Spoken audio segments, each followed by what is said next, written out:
Hello, everyone, and welcome to Let's Talk Raptors. I'm your host, Selfishness, my channel where you guys get unedited, unfiltered reviews, analysis, predictions, and hot takes on the Raptors as well as the NBA. So today's video is pretty much about the Raptors Summer League games that happened yesterday and today. Full honesty, they were a freaking snore fest. I have no idea how I got through them, but I got through them just for you guys.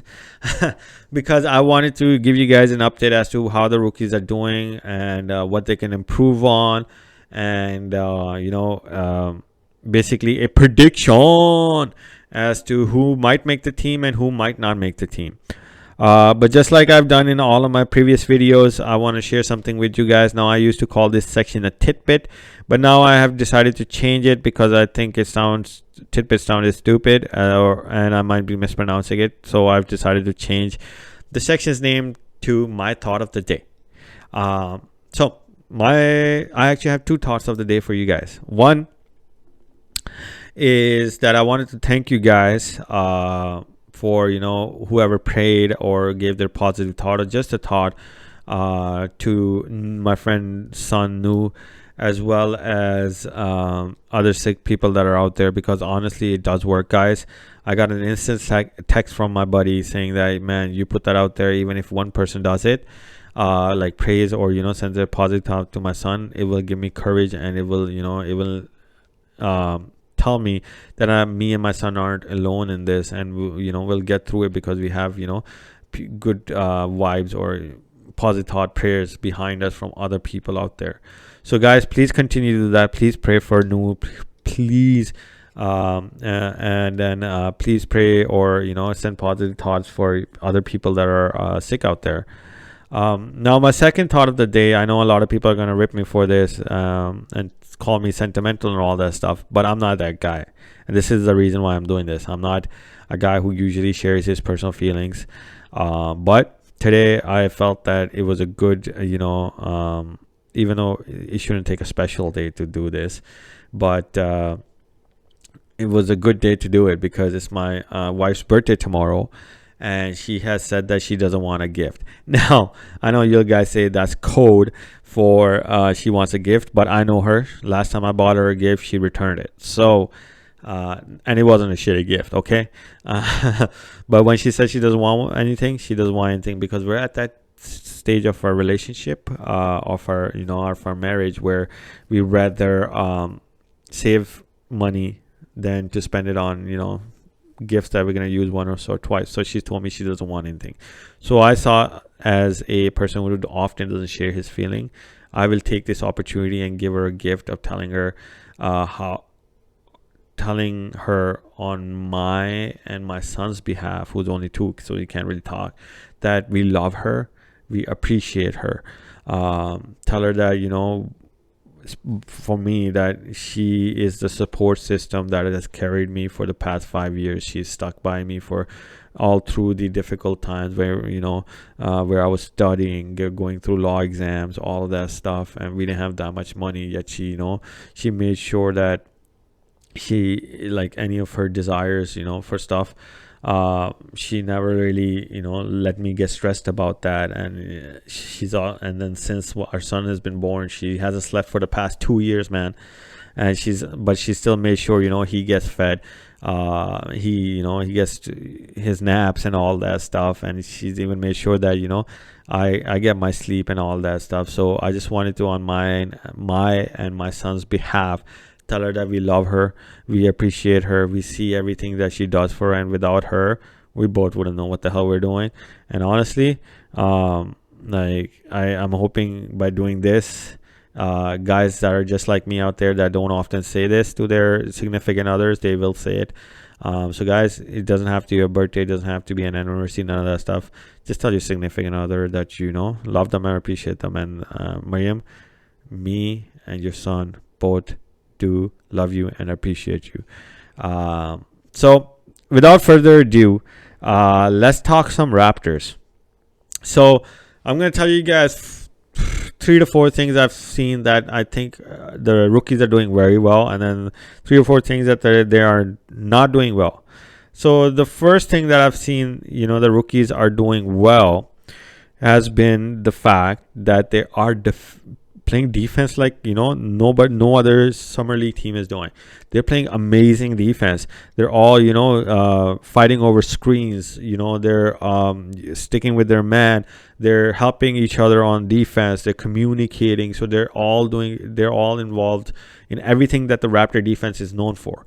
So once even any of these guys, if they make the team, the Raptors know that they're getting somebody who plays good defense. So they're playing very good defense, all of the rookies. And that's a very positive sign for the Raptors going forward, especially because now all these rookies are very tall. And then there is the second thing I've seen these guys do very positively is rebound. Damn, man, we've been rebounding like crazy. Like Precious Achiuwa in his debut with the Raptors, he had 11 rebounds. Ishmael Wainwright had 5 rebounds. Delano Benton had 12 rebounds yesterday. Today, Jalen Adams had 8 rebounds, right? Where is it? Wainwright had 7 rebounds.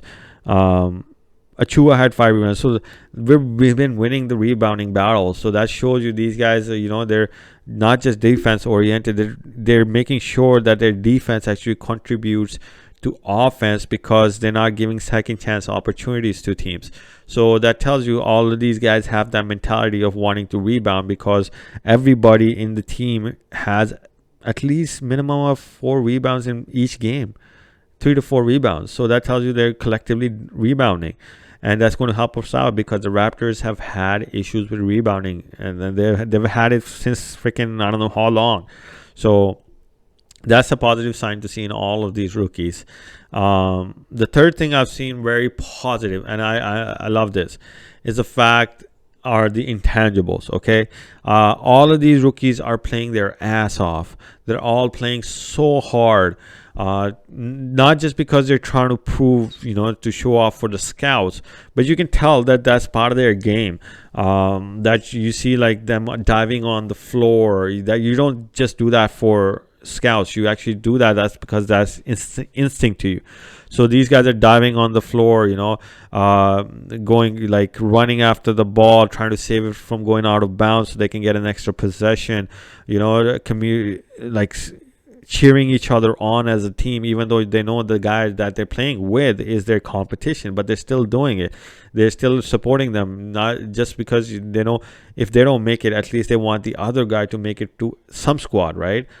And then also I saw like Scotty Barnes, man, he was struggling all day yesterday, and then he made this sweet ass turnaround jumper, and then he just let out this big scream, like, oh man, I'm better than this. This shows that I'm better than this. So that tells you that these guys, like Scotty Barnes, has that mentality. I saw that like Jalen Adams and these guys are pushing themselves, that they aren't just satisfied with getting by. They want to be better than what they are, and if they're struggling, they're gonna they have that mentality to realize that they're struggling, and then they're gonna put that work in get better in the future. So that tells you the Raptors are going to get the guys that fit their mentality of being workers. And, if any of these guys are selected, they're all going to be workers. They're going to fit that mentality of, the Pascals, the Freddies, the OGs, that they're going to work on their game. They're going to improve, and they want to do that. They want to be better than what they are right now. So those are the 3 things that I've seen in all of the rookies that are, I've seen that are positive signs if any of them make it to the Raptors. Now the 3 things that that they all, if that gets to the Raptors, that isn't good news. One is the fact that it seems like most of these guys that are playing aren't, other than Scotty Barnes, aren't what you would call selfless players. Now, I guess Summer League you want to impress by shooting, scoring points, and all that stuff. But you can also impress by sharing the ball. And the Raptors haven't been doing that. Like, on average, the Raptors have maybe 3 or 4. Like, Malachi Flynn has 1 assist yesterday. Had 1 assist. Like, come on, man. That's your point guard. So it tells you the ball isn't moving, right? And that's basically like, it tells you like that's kind of scary because Raptors are a system that plays, sharing the ball and all that stuff. So if not sharing the ball is part of these guys' game, then they might not fit into the Raptors other than Scotty Barnes. Even Malachi Flynn, man, he's supposed to be our backup point guard who's supposed to help, Freddie Gillespie, Chris Boucher, Scotty Barnes, all these guys get their points and then get his. But he hasn't been assisting the ball, so it's scary seeing that, stagnant offenses. That's not the Raptors. They struggle in those things. So, rather, the rookies need to, start sharing the ball and moving the ball and all this stuff. So when they come into the Raptors, they're at least used to the, type of basketball we play. The second thing I've seen these guys do struggle with is 3-point shooting. Damn, man. Other than today, we were a little bit better, but damn, we suck from the three with these guys. None of them have been shooting the three ball well. Now you expect that from rookies, but it just seems like their mechanics are off. At least for Benton, seemed his mechanics aren't that great. Freddie Gillespie doesn't shoot 3-pointers anyways. David Johnson has been struggling from the three, and he was very good with the three he was okay with the three in college. So it kind of tells like if other than Ishmael Wainwright, who had a pretty good 3-point shooting game today, we don't have that much 3-point shooting coming into the Raptors. So it's kind of scary seeing that. Now it could just be that it was for these 2 games. They might get better going forward like they did from yesterday to today. But it's still scary if we still have inconsistent 3-point shooting from our bench. Now the third thing that I have seen that kind of gives me worries about the reason I'm going with all these rookies is because they play as a unit, right? So, and all these things are common between them.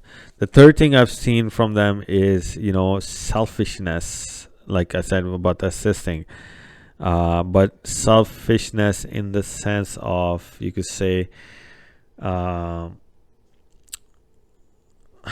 do I put this? So selfishness in the sense that it seems like they are trying to get a contract over winning. At least that was what I saw in yesterday's game, where they're just jacking up shots, trying to impress the scouts and all that stuff. Especially Malachi Flynn, man, he has 6 for 19 yesterday, and today he had 5 for 14. He needs to be better than. He's already on the squad. He needs to show that he can be part of the system rather than be that guy trying to be a superstar. So that's kind of scary. Like if the Raptors aren't the type of team that are looking for somebody to be a superstar per se. They want good players, but these guys like to be trying to be a superstar when you are just starting off, unless you're Luka Doncic, where you're naturally a superstar. It's scary because then you might not fit into the Raptors. And the dribbling, man, the dribbling has been crap, and the turnovers. So the fourth thing, that's what I saw, is that, man, handles are getting, other than Scotty Barnes and Malachi Flynn's handle has gone, like, it's good. But surprisingly, Precious Achua, damn, man, that guy can handle the ball too. But other than that, I've seen like so many turnover from these guys, man. They need to, if that's an issue that's going to carry over to the Raptors, it makes you lose possessions. It makes transition buckets, so it's going to cost the Raptors. So these rookies need to improve on that during summer league and during training camp and all that stuff. So I'm hoping it's just like these are things that they can improve on. But it's scary. I just want to let you guys know that these are just some scary things that I've seen in these games that at least gives me some worries. I'm not really too worried, but because it's summer league, and I just wanted to shout out to Scotty Barnes, man. Guy, we love you.